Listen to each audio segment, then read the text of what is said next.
So karon naatay daghan nga mangga diri nga tuod. Ako na siyang gipalutan kay magama ko og mango float yung makulang kasi pa extra diri upat ka buok. Nipay ko 3 ka kilo kagabi. So tara, magdiwas na. So diri after gipalutan, gihinay-hinay na nako na siya og slice one at a time. So ini kit-kit pud na ako sa liso no. Ginakit-kit pud ako ang liso after mo. Anong pot lang lami man sad.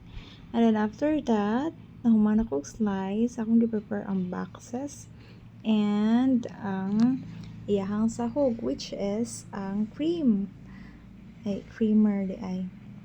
So, gibutangan na din ako na dira gamayng powder pod kay lami-lami man siya no nga butangan og gamayng powder and then ga-arrange na ko dira ang dapita. Ako na siyang gi-layer mango, graham crackers, and ginabasa na ko na siya sa akong mixture nga cream, gatas, ug ambot ato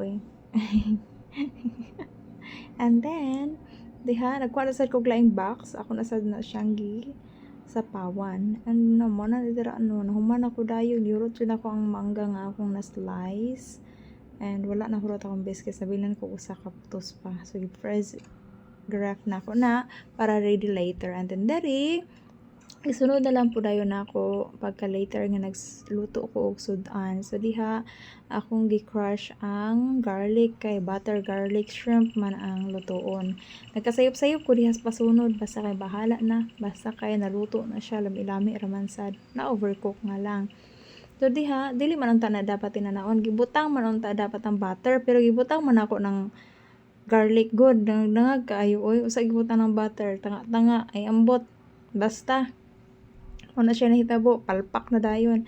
Pero sagday lang, work lang gihapon na, lami lang gihapon na. So pagkatunaw na ana, nihumot na ang garlic, usa na sad na ako ibutangan na siya og mga flavor such as salt, pepper, paprika, dayon kanang tawag niya oyster sauce. So diha naghaon-haon ako. Butangan pa din ako na siya og ketchup. And then, gibutang na ang daghan kaayong shrimp.